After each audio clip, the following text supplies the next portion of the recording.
Hey, hello everyone. How you doing? I'm doing pretty good myself, thank you.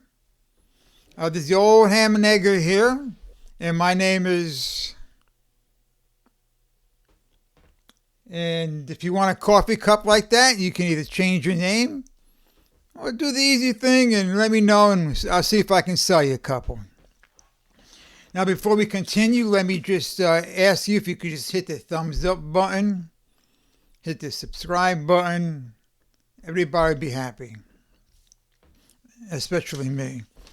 So a lot of things. Interesting weekend. I'm not going to talk about any politics. It's all going to be about football pertaining to my college picks that I made a couple of days ago. But I was watching this commercial with Tom Brady, and Tom Brady was telling all of us what we need to watch a football game. Now, he was selling a product, and he was erroneous. But I will set you straight. I will let you know what you need to watch a college football game, even a pro game, and of course baseball too. You need to get a remote, right? See that? Little 3D remote action.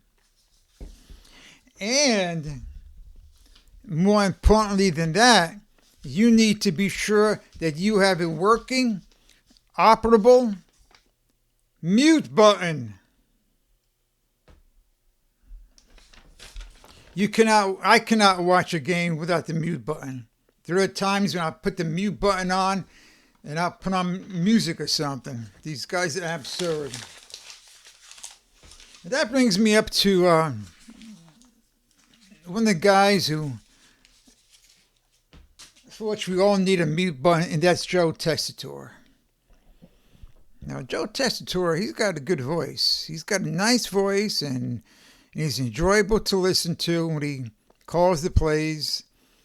But, man, I tell you, though, he's cool, and he's calm, and you're enjoying the action as the way he's describing it until something happens. Then this guy explodes like Mount Vesuvius. Now, what could that something be that would get him so excited? Well, for example, a 2-yard gain for a first down in the first quarter. He'll go bananas. And if he scores if someone scores a touchdown, then forget about it. Cover your ears. You don't want to hear it. He'll go on. And that's a shame because, as I mentioned before, the guy's got a nice voice and he calls a good game. But he screams. I don't mean he's raising his voice as I'm raising my voice. No, he will scream. And that was a bummer because yesterday I was all set to watch A&M against the Florida Gators, and I said, no, I don't need this. So I switched to another game. And now his co-host, or the analyst, is Jesse Palmer. And I have to give kudos to Jesse Palmer.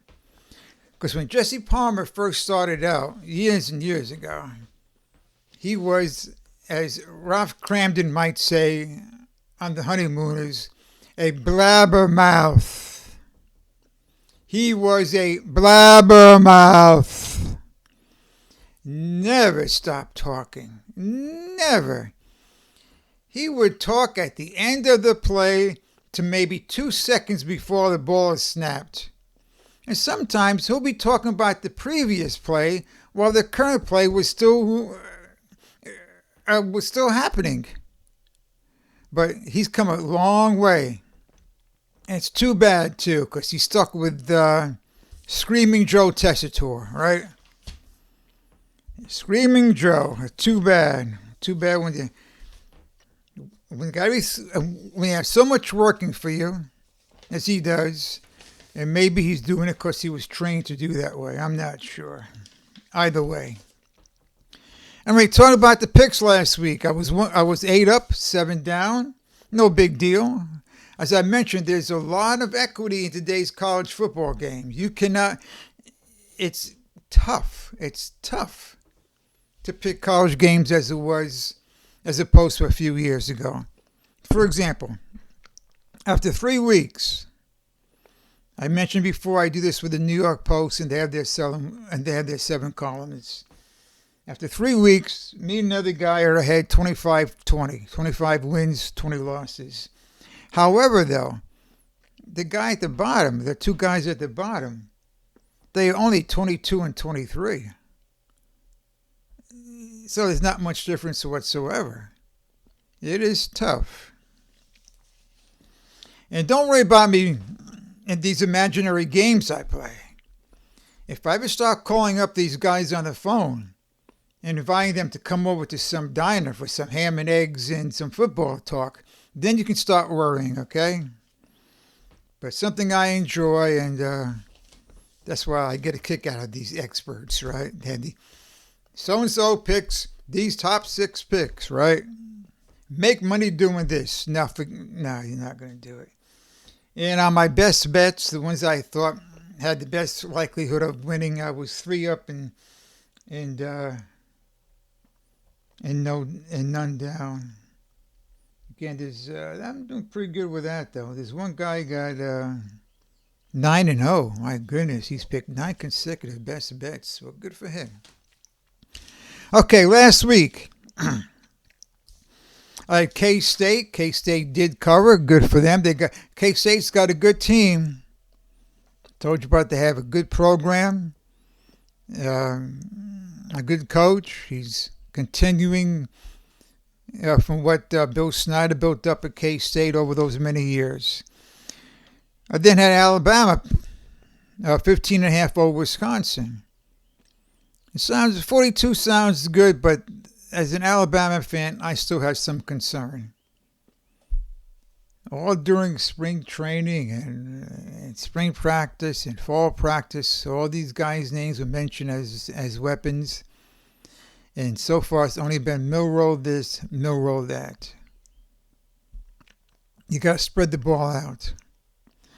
Who else was there? I can't remember all the games I have, and the sheet that I had is long gone. But I did like A&M a lot. They were 3.5 points over the Florida Gators. When I saw that, my eyes got wide open. This is a game. This is a game I like, and I like them a lot. Not enough though, but I like them, and good for them. Good for the A&M. I'm not gonna bash Billy Napier like everyone's doing. I don't kick a guy when he's down. He's over his head. He was a good coach with the Raging Cajuns, but going to a Southeast Conference team for a head coaching job was a bridge too far. So I'm not going to badmouth him. I will say this, though, as an act of mercy, just so this guy is no longer embarrassed, fire him. Fire him before October 12th. Of course, October 12th is when they play the Tennessee Volunteers. That's a dynamo team. They're downright scary. They got the passing, they got the running, and they got a heck of a defense. So please, give the guy a break. Let him leave with some dignity. Don't fire him after Tennessee embarrasses you guys again, because they will. I told you about Purdue, about how bad they are. I tell you, Notre Dame. This was a game I'm kicking myself for not betting the house on them. They were only 10-point favorites. What was the score? 66-9 or something? Typical Purdue score. I'm going to follow them though. They might be good. It might be a good team to bet against later on in the year. Then who else we had? We had Oregon and Oregon State. That was a surprise. Oregon won easily. A lot of people picked Oregon State. In fact, the entire committee here picked Oregon State, as I did, to cover, and they didn't do it. But maybe Oregon's turning the corner a little bit. A big surprise with Georgia against Kentucky. Not a surprise so much that they did not cover by the 24.5 points. I didn't think Kentucky would be as bad as they were the day before or the week before. But Georgia just managed to win. And you got to thank the SEC refs again.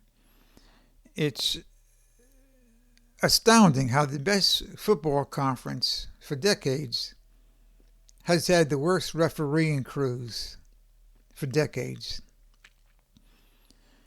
These guys must feel it's part of their job duty to interject themselves into every game. Every game, these guys will do something controversial, something half-assed, something that will have people shaking their heads, saying, what's the matter? These guys don't see? Are these guys blind? Are these guys paid off? No, anyway, too bad for Kentucky. LSU got by the skin of their teeth, right? If the South Carolina quarterback does not go down, LSU will suffer another loss. As it was, they did manage to win, and Nussmeier is a quarterback, and he will get better, and he will be trouble down the road. I picked Kent State to cover with 48 points. That could have been a mistake. In fact, they were down 68-0 in the first half. But you know what? When you get a point spread like that and you don't have anything invested, you kind of say, oh, why not? Let's see what happens here. Tennessee is downright scary, though. Watch out for Tennessee. Yeah, let me see. Picked about A&M in Florida. I don't have all the sheets in front of me. Picked Tennessee, Kansas State. And I think that's all the picks I have right here. Unfortunately for me, I threw away that sheet of paper I had with all my picks. But first I jotted it down. Right? I kept the receipts. So it wasn't all that bad. Not much going on. And let me see. So let me give you my top 10 for this week, okay? And this is going to change all the time. Next week I'll give you my top 12, the teams that I think will make the playoffs. Number 1, I got Texas, okay? Still got Texas. Number 2, I got Georgia. Number 3, I got Tennessee. That's right, Tennessee. And Texas is still getting points because they did beat Michigan. This time of the year, 3 games in, usually there were a couple cupcake games, and then they played a bona fide Power 5 team. Number 4, Ohio State University. We'll see what they can do. Number 5, Alabama. Roll Tide, right? This coming week is a bye week. Then they play Georgia at Tuscaloosa. That's going to be an interesting game. Because all of a sudden, the Tennessee game looms big for both clubs. Whoever loses this game will play Tennessee with 1 loss. And 2 losses should get you in. It should. But who knows, though, right? Penn State, or whatever. Penn State with their schedule. Number 6, Ole Miss. Number 7, Penn State. Number 8, USC. Number 9, Oregon. And 10, Kansas State. All right, I told you about the teams in my weekly prediction. There were a couple teams that were not listed on the sheet that these guys did not pick. And there were Memphis, which I liked a whole lot. I like Memphis a lot. And if you're a Giant fan, you keep an eye on their quarterback, Seth Hennigan. The guy's a good quarterback. He can throw the ball. He's a good quarterback. Not saying draft him in the first round. You don't want to do that. But he should be around the second round. So I would keep an eye on Seth Hennigan. And what can you say about Mike Norvell? Too bad for him. Yeah, seriously, too bad for him. All stinking off season, they complained about not being in the playoffs. That's all they did. And the transfer portal, he got 2 guys from Alabama to switch over. But these guys, they weren't going to see action with the Crimson Tide. And they're not seeing action with the Florida State Seminoles. So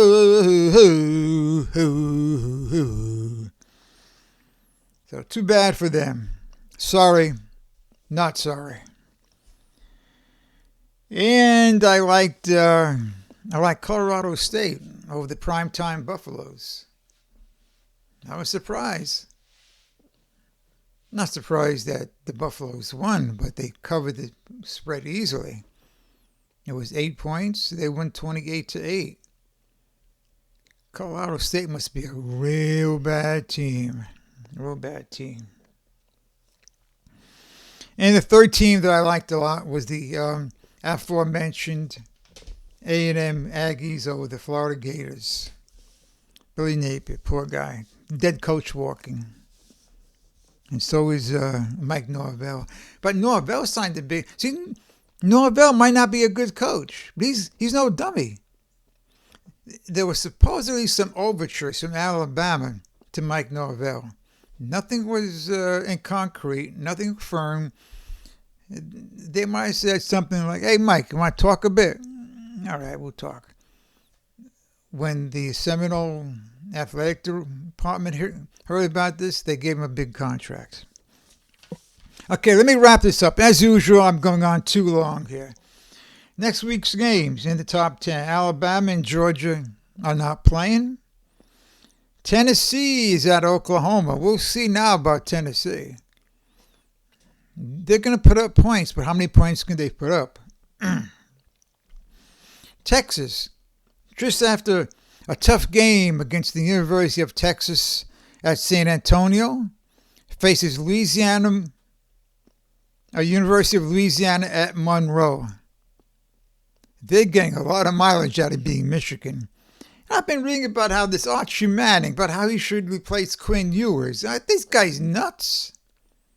He's had one full game against Texas at San Antonio. Had one clown for USA Today. He was saying every coach not in Tennessee would easily trade their quarterback for Archie Manning, including Alabama. So he's saying he'd rather have Archie Manning than Jalen Milroe. He'd rather have He'd rather have Manning than Jackson Dart at Ole Miss. He'd rather have Manning than Carson Beck at Georgia. Not this year. But that's how you get people to read what you say something stupid, say something nonsensical, people get upset. But I've learned my lesson, though. I'm not going to read anything this guy says again. And we got Ohio State at Marshall. I'm sorry, they play Marshall. Then we got Penn State. They play Kent State. Penn State against Kent State. Kent State played Tennessee this past week, and now they're playing Penn State. It could be possible that they have a tougher schedule than Notre Dame. Just saying, those are two. They're playing 2 top 10 teams here. Oregon has a bye week. K-State against Brigham Young University. That should be interesting, but I think K-State's going to beat them as well. And the University of Southern California against Michigan. And they're at Michigan. Michigan did beat Arkansas State 28-18. And their starting quarterback, Michigan's starting quarterback, threw for no touchdowns and 3 interceptions.